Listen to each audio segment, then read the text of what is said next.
क्या हो, अगर आप किसी चीज़ को पाने के लिए बहुत मेहनत करते हैं, आप उसके लिए बचपन से दिन रात कोशिश कर रहे हैं, लेकिन आपको ऐसे टाइम पर मिलती है जब आपका अंत आ चुका है और आपका आखिरी समय चल रहा है, तो ऐसे में क्या होगा। तो बेसिकली हमारी कहानी स्टार्ट होती है जहाँ अपना MC कहता है मेरे पास कोई टैलेंट नहीं है, मैं बस एक आम आदमी हूँ, चाहे मैं कितनी भी कोशिश कर लूँ मैं कभी उसे पा नहीं सका। तभी बैकग्राउंड से आवाज़ आती है, ओह ये तो डीमन है, हमें बचाओ, कोई इंसानों को बचाओ। और तभी एक स्लैश आता है और उस डीमन को काट के रख देता है। हमें एक स्वॉर्ड दिखाई देती है जो खून से सनी हुई है।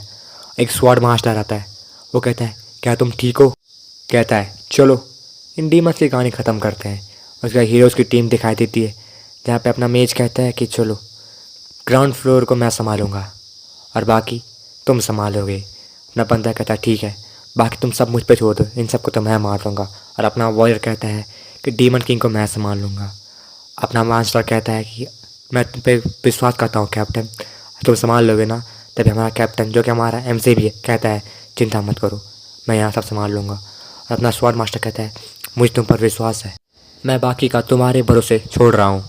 उसके बाद वो डीमन पे चार्ज कर लेता है और हमारी एक और लड़की स्वॉर्ड मास्टर है जो कि उन डीमंस पे अटैक कर देती है।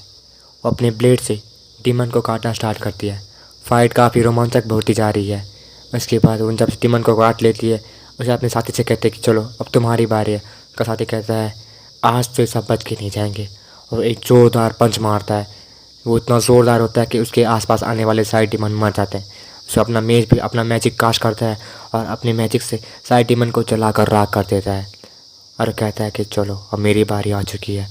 और जैसे वो अपने आँखें ग्लो करता है, डीमन समझ आते हैं कि अब उनकी खैर नहीं है। और डीमंस आते हैं और कहते हैं ओह ये तो बहुत स्ट्रॉन्ग है। उसका कुछ नाइट कहते हैं कैप्टन वो देखो ये डीमंस है। कहता है कोई बात नहीं, अपना स्लैश निकालता है और उन डीमन को काट देता है। पीछे से नाइट्स कहते हैं अरे वाह कैप्टन, आपसे यही उम्मीद थी, आपने सिंपल से स्लैश से उनको मार दिया। अपना कैप्टन कहता है अपना जान मत भटकाओ और इनको मारो। उसके बाद डीमन कैसल में देखते हैं जहाँ अपना वॉरियर पहुँच चुका है और उसने डीमन को पकड़ लिया है। डीमन किंग कहता है चलो तुम्हारी जीत हुई, अपनी पीस तुम्हें बधाई हो अपने पीस के लिए, तो चलो क्यों ना इसको ख़त्म किया जाए। उसके बाद तलाक का स्लैश दिखते हैं। उसके बाद हम देखते हैं टाउन में जहाँ सारे हीरोज़ चेयर कर रहे हैं। लेन कहता है कि देखो हमारा कैप्टन कहाँ है। वो कहता है वो मरा तो नहीं है पर दिख तो नहीं रहा। कैप्टन के पीछे से भीड़ में छुपा हुआ कहता है कि ये जीत तुम्हारे नाम पर है तो इसे सेलिब्रेट करो। और उसके बाद वो कहीं गुम हो जाता है। एक छोटे से बर्फीले पहाड़ पर एक छोटे से घर को दिखाते हैं जहाँ अपना कैप्टन बहुत प्रैक्टिस कर रहा है। अपने स्वॉर्ड को स्विंग करते हुए कहता है कि मैंने बचपन से इस टैलेंट को पाने के लिए पूरी कोशिश की है, लेकिन क्या फ़ायदा, एक ऐसा मैं जब हीरो नहीं बन पाया। अगर मैं एक हीरो होता तो ना मेरी एजिंग होती और ना मुझे कोई इलनेस होती, लेकिन तब भी कड़ी मेहनत के बाद भी मैं आखिर उस पीक तक नहीं पहुंच पाया। लेकिन कोई बात नहीं, मुझे खुशी है कि आखिर तब मैं कुछ कर पाया। और चलो अब मेरा अंत समय आ चुका है तो क्यों ना एक लास्ट स्विंग की जाए। और जैसे अपने लास्ट स्विंग को करता है हम देखते हैं ज़बरदस्त रोशनी को, उसके आंखों के सामने एक रोशनी छा जाती है और एक स्टेटस आता है कि आपने स्वॉर्ड के पीक को हासिल कर लिया है। वो कहता है स्वॉर्ड के पीक को चलो आखिरकार मुझे अंत में आखिर ये मिल ही गया, लेकिन इसका क्या फ़ायदा, ये मेरा अंतिम समय है और अब मुझे ये मिल रहा है लेकिन इसका कोई फ़ायदा नहीं है। अगले सीन में हम देखते हैं हीरो की आंखें खुलती है और कहता है मैं कहाँ हूँ, मैं किधर हूँ, लगता है ये आफ्टर लाइफ है। अच्छा कोई बात नहीं। लेकिन देता है कि हाँ मैं तो ज़िंदा हूँ। और आईने में देखता है हाँ आखिर ये बंदा कौन है और मैं कहाँ हूँ, मैं क्या कर रहा हूँ। उसके बाद देता है कैपिटल का सीन जब अपना बंदा कहता है कि मैं उसी राज्य में वापस आ चुका हूँ जहाँ मैं अपनी पिछली लाइफ में ड्यूटी किया कर रहा था। सारी जगह पे कुछ सेम है लेकिन मुझे पहले जानना पड़ेगा कि लड़का है कौन। तभी उसकी नज़र पड़ती है एक लड़की पर जो शॉर्ट ट्रेनिंग कर रही होती है। मेरा बंदा कहता है ओह ये तो शॉर्ट ट्रेनिंग है, ये तो वही स्पेशल हीरो वाली स्वॉर्ड है, ट्रेनिंग वाली है जो हीरो किया करते थे। ये बहुत ही अच्छा कर रही है, लगता है ये काफ़ी टाइम से इसकी प्रैक्टिस कर रही है। ये वही टेक्निक है जिसमें आदमी की बॉडी बिल्कुल सांप की तरह लहराती है, लेकिन यह अभी थोड़ी सी कमज़ोर है। जहाँ लड़की की नज़र उस पर पड़ती और कहते हे ऐशर, आखिरकार तुम अपनी नींद से उठ ही गए हैं, तो आप ये खड़े खड़े क्या कर रहे हैं जब बाकी सब अपनी स्वॉर्ड ट्रेनिंग कर रहे हैं। लेकिन अपना हीरो सोचते हुए कहता है तुम्हारी टेक्निक में अब भी थोड़े से फ्लो है। कहता है कि तुम्हें अपनी होल्डिंग को तो ऐसे टाइट रखनी चाहिए। क्या कहा तुमने, तुम एक नोबल को इस तरह से कैजुअली बात कर रहे हो, क्या तुम्हें माय लेडी नहीं कहना चाहिए था? वो कहता है सॉरी, माफ़ कीजिए माय लेडी, मुझे माफ़ कीजिए। तभी लाइका, जो कि लड़की का नाम है, कहती है तो ठीक है, मुझे अपनी स्वॉर्ड दिखाओ, आखिर मैं भी देखूं तुम कितने काबिल हो। तभी हीरो कहता है ठीक है, लगता है अभी टाइम आ चुका है।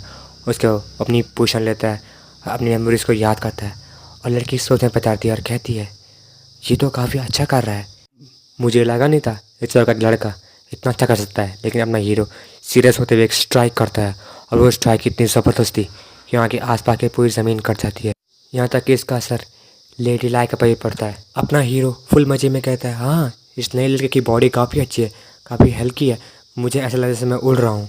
और उसके बाद एक और स्ट्राइक आता है और अपनी लड़की कहती है वाह, ये तो इनक्रेडिबल है, ये तो कुछ खास ही है।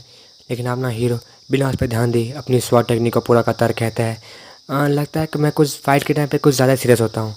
लेकिन लड़की कहती है कि मुझे लगा था कि मैं इतना आलसी हो, तुम बोले सोने वाले लड़के हो, लेकिन मुझे पता है तुम पे इतना अच्छा टैलेंट है, मुझे आज पता चला कि तुमने अपने अंदर कितना टैलेंट छिपा रखा है। लड़का कहता है नहीं नहीं, लगता है आप कुछ ज़्यादा सोच रहे हो। वो कहता है नहीं, मुझे पता कि तुम कितने खास हो, क्या क्या तुम कुछ कहते थे अपने टैलेंट के बारे में। तब अपना हीरो कहता है कि मुझे इस तरह से मत देखो, मुझे लगता है कि मेरा चेहरा लाल दिख रहा है। तभी तभी अपने सीन में वो एंट्री होती है एक दूसरे आदमी की, जो कि चिल्लाते हुए कहता है हे लाइका, तुम इस कचरे के साथ क्या कर रहे हो। तभी उसकी तरफ घूरते हुए कहता है तुम जानते हो ना तुम्हारी औकात क्या है। असर कहता है हाँ मैं जानता हूँ मास्टर। और वो कहता है कि तुमने लाइका की स्क्वाड क्यों पकड़ रखी है, लगता है तुम अपनी औकात भूल चुके हो और एक नौकर को उसकी औकात दिखानी पड़ेगी। तो वो कहता है चलो एक स्वॉर्ड डुअल के रेडी हो जाओ। अपनी तलवार निकालता कहता है कि जैसा कि लाइका ने कहा। तभी उसकी बहन कहती है रुक जाओ भैया, इसमें थोड़ा खतरा है। वो कहता है डरो मत, मैं संभाल लूँगा। वो कहती है मैं उसे लेकर नहीं, मैं तुम्हें लेकर सोच रही हूँ। तभी अपना लॉर्ड अपनी पोजीशन लेता है, अपना बंदा कहता है कि सोचता है कि ये कैसी पोजीशन है, लगता नहीं कि इसने स्वॉर्ड मास्टरी भी कर रखी होगी। और अपना बंदा कहता है तैयार हो जाओ और उस पर हमला चार्ज कर लेता है। तभी देखते हैं कि तलवार हवा में उड़ गई है और लॉर्ड का बेटा हार चुका है, उसकी तलवार टुकड़ों में टूट चुकी है। तभी वो अपनी बहन देखती है उसकी तरफ और देखती है कि उसके चेहरे पे खून आ रहा है। अपना बंदा देखता है चेहरे पे खून को, कहता है कि खून, ये क्या। और अपना बंदा बिल्कुल शौक होता है, कहता है कि लगता है मैंने अपनी ही मौत बुला ली है। उसके बाद जैसे अपना ड्यूक का बेटा खून देखता है, कहता है कि तुम बेकार से कचरे, तुम्हारी हिम्मत कैसे भी। और वो चिल्लाता है बहुत ज़ोर से। उसके बाद हम देखते हैं कैसल का सीन, जहाँ अपने बाप के सामने खड़ा होता है और कहता है कि फादर, इसने इसने एक लॉयल को चोट पहुँचाने की कोशिश की है, इसे इसे मौत मिलनी चाहिए। ऐसा कोई अधिकार नहीं है कि किसी रॉयल पे अपना हमला कर सके। अपना बेचारा बंदा ऐसे ही खड़ा होता है। तभी कहता है कि ये तो वही लड़का है ना, इसे मैंने 40 साल पहले देखा था और अब ये एम्परर है, लगता है मुझे मरे हुए 20 साल हो चुके हैं। उसका एम्परर कहता है कि हमने हमने तुम्हें गोद लिया था, एक बच्चे की तरह पाला, जहाँ तुम्हारी गलतियाँ भी हमें तो माफ़ किया, लेकिन अब आगे नहीं, तुम्हें कैपिटल छोड़कर जाना पड़ेगा। तभी क्वीन कहती है कि इतनी सख्ती मत करो के साथ, लेकिन कहता है नहीं, ये इसकी किस्मत है कि यहाँ से जिंदा जा रहा है। तभी उसकी बेटी चिल्लाते हुए आती है, कहती है फादर, इसमें उसकी कोई गलती नहीं है, ये पूरी भैया की गलती है। उसका भाई कहता है ये तुम क्या कह रही। वो कहती है कि ये तो बस मुझे अपनी स्वॉट टेक्निक दिखाता है, इसके पास इम्पीरियल स्वॉट टेक्निक है और मैं चाहती हूँ कि ये मुझे सिखाए। और अपना जो एम्परर है बिल्कुल शौक हो जाता है। फिर आगे बात तो बढ़ाते हुए कहती है कि मैंने देखा है इसका टैलेंट बहुत गजब का है, मैं चाहता हूँ कि ये मेरा मास्टर बने और मुझे सिखाए।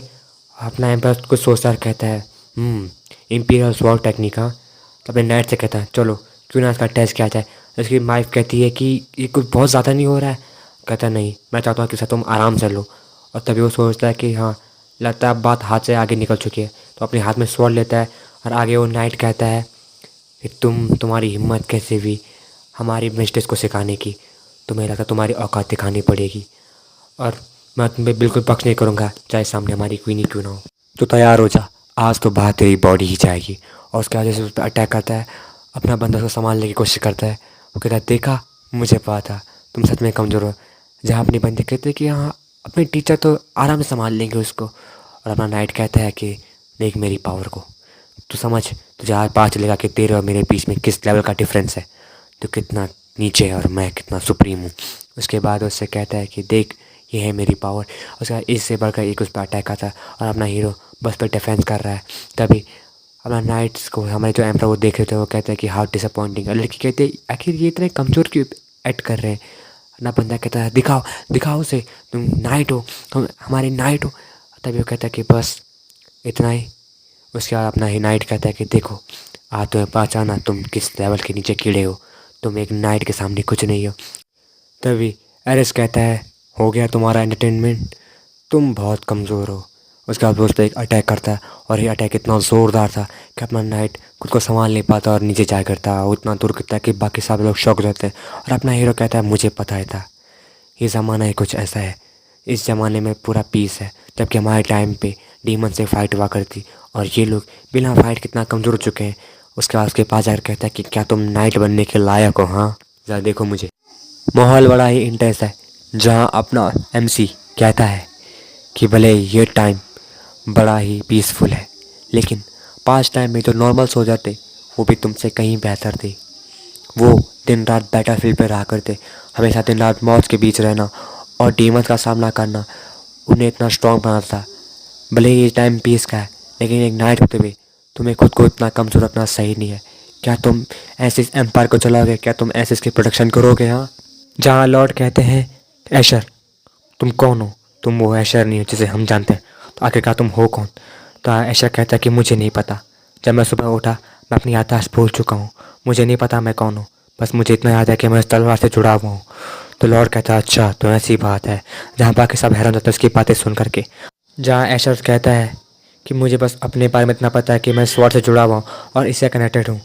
उसके बाद वो कहता है कि मुझे लगता है कि मैंने गलती की है, मुझे नाइट्स में ऐसा अटैक नहीं करना चाहिए था और मैं अपनी सज़ा पाने के लिए तैयार हूँ। उसके बाद लॉर्ड कहते हैं कि ठीक है अपनी सज़ा को तुम पहले खुद को जानने की कोशिश करो।